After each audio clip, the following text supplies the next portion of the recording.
Halloween is a time for spooky stories. And the one I'm about to tell you happened on a chilling Halloween night in the quiet town of Blackwood Hollow. The story still sends shivers down my spine, reminding me that even in the most ordinary places, true terror can lurk. As the sun dipped below the horizon on that Halloween evening, the town's streets came alive with the laughter of children in costumes and the flicker of jack-o'-lanterns.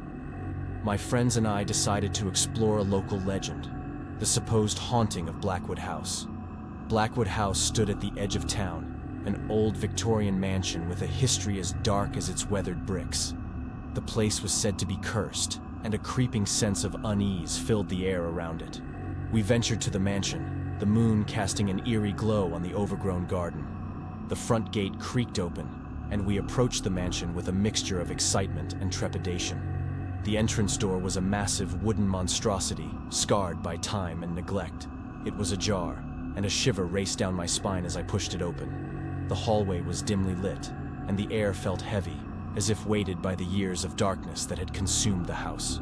We ventured deeper into the mansion, the floorboards creaking beneath our feet. Dust-covered furniture stood as silent witnesses to the past, and faded wallpaper peeling from the walls gave the place an aura of decay. As we explored room after room, a sense of dread settled over us. It was as if the very walls were watching, as if the house itself had a memory. In one room, I found an old ornate mirror with an elaborate gilded frame. As I gazed into it, my reflection began to shift.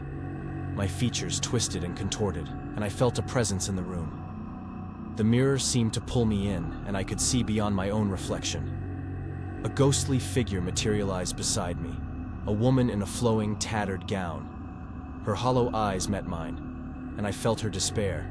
She reached out, and her cold, ethereal fingers grazed my cheek.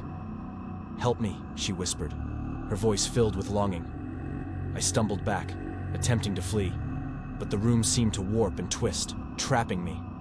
The ghostly figure drew closer, and I realized that I was not alone. Other spirits filled the room, their mournful cries piercing the air. They told me of a tragedy that had unfolded within these walls, of a love that had turned to obsession, and of a terrible secret that had condemned them to this cursed existence. They sought redemption, a chance to move on from the pain that bound them to the mansion. But to do so, they needed my help. They needed me to uncover the truth that had remained hidden for centuries. Halloween night had transformed into a night of true horror, and I had become a part of the mansion's tortured history, with the responsibility to set its lost souls free. I gathered my friends, who had become ensnared in the mansion's dark magic, and we delved into the town's archives. We uncovered a chilling tale of obsession, betrayal, and a curse that had befallen the mansion. It was a story of a love so intense that it had driven its owner to madness, leading to a series of tragic events that had left the mansion cursed. Armed with this knowledge, we returned to the mansion. The spirits watched as we entered the room, their eyes filled with anticipation. I recited a chant, a plea for forgiveness and redemption, and as the words left my lips, a blinding light filled the room. The mansion trembled, and the spirits let out a collective sigh. I watched as they began to fade, their forms becoming less solid. It was as if the curse that had bound them was finally lifting. The last thing I saw before they vanished completely was a hint of gratitude in their eyes. Halloween night had become a night of redemption, and I had played a part in setting the lost souls free from the curse that had plagued Blackwood House for so long. As my friends and I left the mansion, the atmosphere felt different. The air was no longer heavy with despair, and the moon had broken through the clouds, casting a soft, comforting light.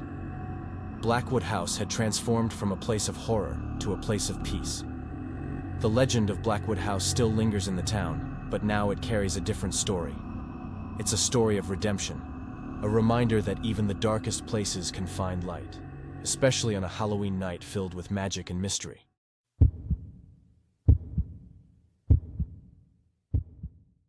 Halloween has always been my favorite holiday.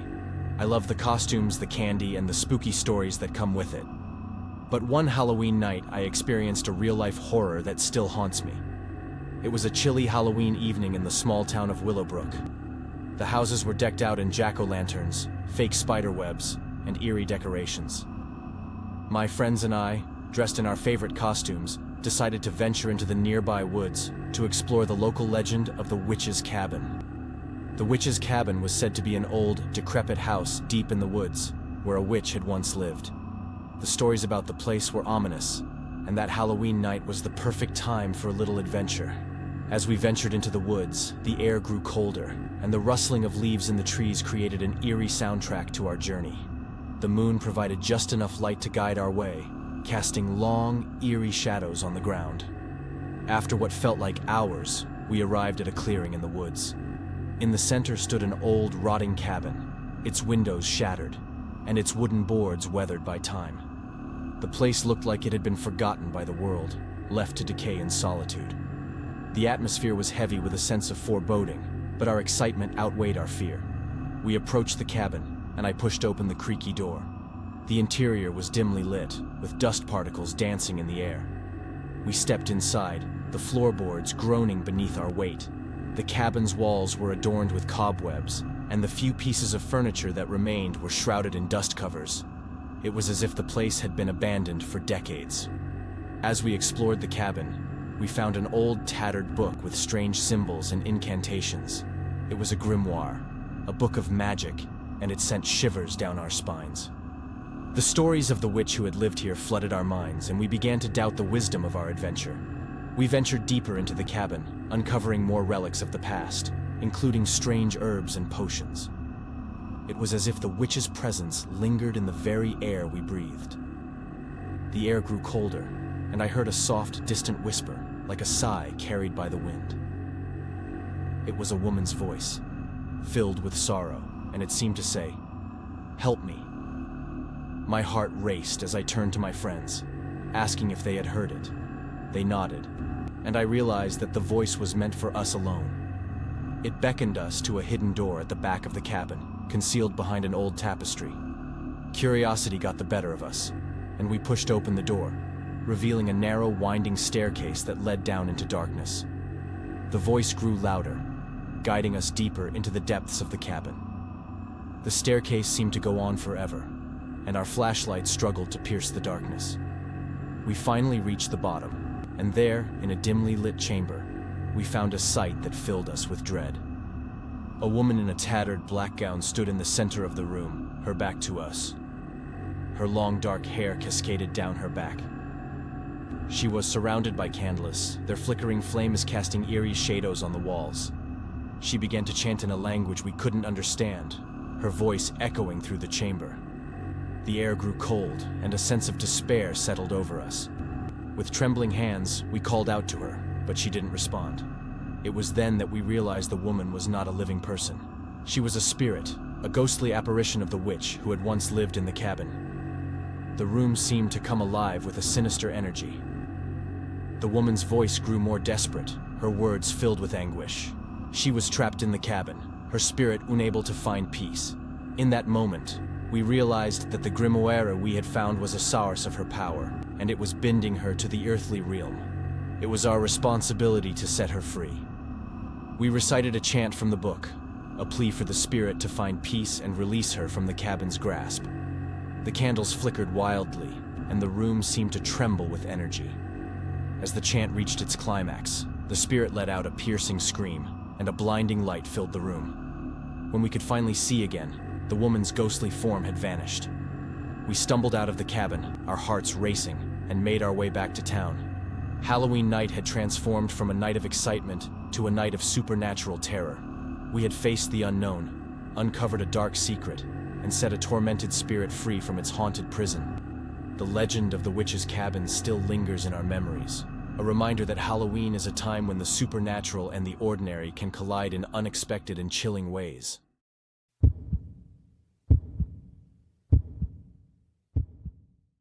Halloween is a time for trick-or-treating, costumes, and spooky stories. But one Halloween night, I found myself in a real-life horror story that still sends chills down my spine. It all began in the small town of Crestwood on a Halloween evening. The sky was overcast, and a chilly breeze rustled the fallen leaves. My friends and I, dressed in our costumes, were determined to have the best Halloween adventure. As the sun set, we decided to explore the legendary house on Elmwood Street. It had a sinister reputation that sent shivers down our spines, and that Halloween night was the perfect time for an adventure. The house stood at the end of a long, winding street, its windows shattered, and its wooden boards creaking with age. It was a relic of the past, with an eerie presence that couldn't be ignored. Rumors said it was haunted, but we were skeptical. As we approached, the air grew colder, and the atmosphere shifted. It was as if the house had sucked the warmth out of the night. The overgrown garden was littered with weeds and thorny vines, adding to the sinister vibe. My friends dared me to go first, and I couldn't resist. I pushed open the rusty, squeaky gate, and it groaned in protest. The old wooden door to the house was ajar, as if inviting us in. The hallway inside was dark, illuminated only by the faint moonlight. The air was heavy, and I could almost taste the musty old smell. We ventured deeper, drawn by an unseen force. As we explored room after room, we discovered remnants of a life once lived. Faded photographs, cracked porcelain dolls, and dusty books lined the shelves. It was as if the inhabitants had vanished without a trace, leaving their memories behind. In the basement, we found an old piano covered in a white sheet. The keys were yellowed with age, and the room was filled with a sense of melancholy. My friend dared me to play a few notes, and as my fingers touched the keys, a haunting melody filled the room. It was as if the piano was playing itself. We couldn't explain it, but fear began to creep in. The atmosphere had changed, and the house seemed to come alive with a presence we couldn't see. As we left the basement, we heard a whisper, a soft, distant voice that echoed through the halls. It seemed to say, "Help me." The voice was filled with despair and longing.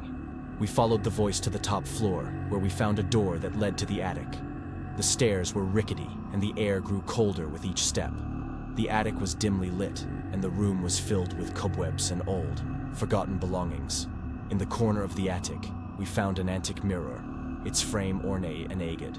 As we gazed into it, our reflections began to change. It was as if the mirror was showing us a different time and place. We saw a family, a mother, father, and their child. They were happy, but their faces soon turned to expressions of fear and sadness.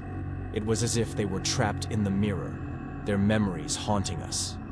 The voice grew louder, and we turned to see a ghostly figure, a woman in a flowing white dress. Her eyes were filled with tears, and she reached out to us. She was the voice that had called for help. The woman told us her story. She and her family had once lived in the house, but a terrible tragedy had befallen them. They had been wrongly accused of a crime they didn't commit, and had been forced to leave their home, never to return. The woman's spirit had been trapped in the mirror, unable to find peace. She begged us to help clear her family's name and restore their honor. As Halloween night continued, we delved into the town's history. Searching for clues that could vindicate the family, we discovered old newspaper articles and documents that revealed the truth. The family had been framed. Armed with this information, we returned to the house on Elmwood Street. We gathered in the attic and presented the evidence to the spirit. As we did, a blinding light filled the room, and we felt a rush of cold air.